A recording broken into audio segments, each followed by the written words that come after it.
Dans cette rencontre entre Marie et l'ange, Dieu nous dévoile plusieurs leçons de vie qu'il souhaiterait nous enseigner. Tout d'abord, ne pas craindre, ne pas avoir peur. Sois sans crainte, dit le messager à Marie. Il y a dans la Bible quelque chose comme 365, à peu près, 365 fois cette expression « sois sans crainte » ou « n'aie pas peur »,« n'ayez pas peur »,« n'ayons pas peur ». 365 à peu près, c'est-à-dire une par jour. Dieu nous dit une fois par jour, chaque année, n'aie pas peur, sois sans crainte. Alors, n'aie pas peur, Marie, sois sans crainte. Et il nous explique pour quelles raisons nous n'avons pas à avoir peur. C'est en raison de la présence et du rôle du Saint-Esprit dans cette mission qui est confiée à Marie, dans cette mission qui nous est confiée. L'Esprit Saint est là, il nous guide et nous conduit. Nous pouvons par conséquent avancer sans crainte. L'Esprit Saint marche avec nous. Alors Marie avance, sans trop savoir ce qui l'attend, mais avec confiance.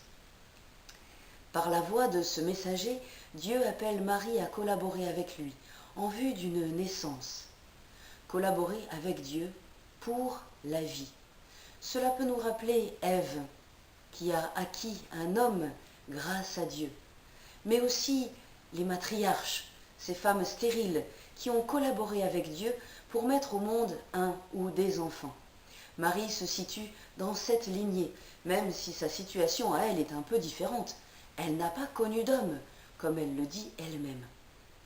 Elle accueille donc l'événement, la nouvelle, mais non pas en aveugle, non pas sans réfléchir. Ce serait peut-être une autre leçon de vie de ce texte. En effet, Marie n'accepte pas ce qu'on lui dit comme argent comptant. Elle interroge « Comment cela va-t-il se faire puisque je suis vierge ?» Elle questionne, mais elle ne cherche pas à maîtriser, à contrôler la situation. Contrairement à son cousin, Zacharie, lors de l'annonce de la naissance de son fils, Jean-Baptiste, un peu plus tôt dans l'Évangile. La mission du messager était de lui indiquer à Zacharie l'appel de Dieu et la route à suivre, sans entrer dans les détails sur la manière dont cela se ferait.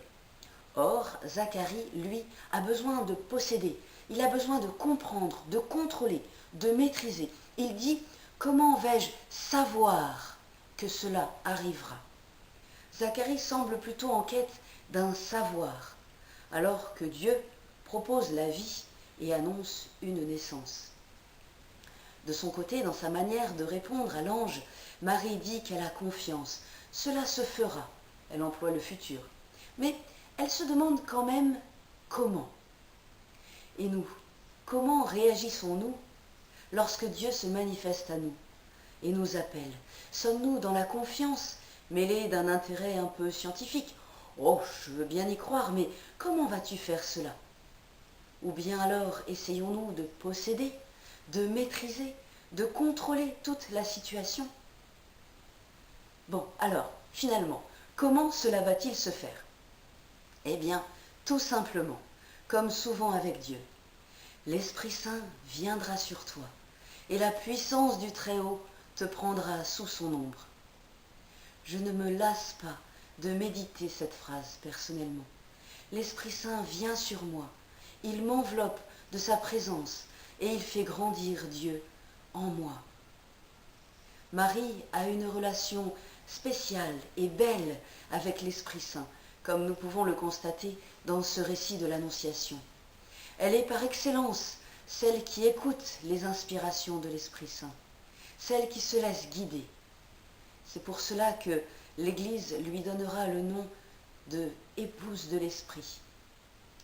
Le gros avantage en ce qui nous concerne, et je pense que c'est aussi une des leçons de ce texte, c'est qu'en accueillant Marie dans nos vies, nous accueillons aussi l'Esprit Saint.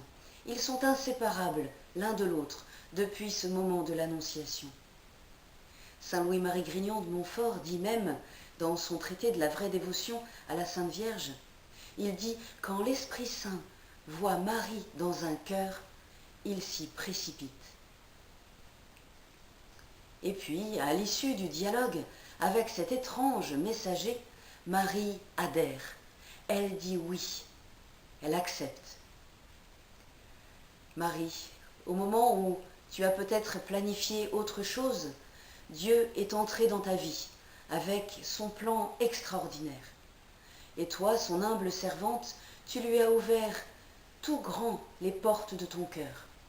Ton exemple nous incite à nous tourner vers le Seigneur pour lui dire « Viens, Seigneur, viens, mon âme t'attend ardemment, mon cœur est prêt à t'accueillir. Viens, entre dans mes rêves, dans mes plans, dans mes espérances et dans mes craintes. Entre dans mes ténèbres, dans mes misères, dans mes souffrances aussi. Entre là où tu as été chassé par le péché. Entre dans ma vie, je serai ton serviteur, ta servante, pour toujours. Que tout se passe pour moi, selon ta parole. » Ah, tiens, il y a quelqu'un. Ça, c'est une visite inattendue. Je vous laisse. C'est peut-être Gabriel.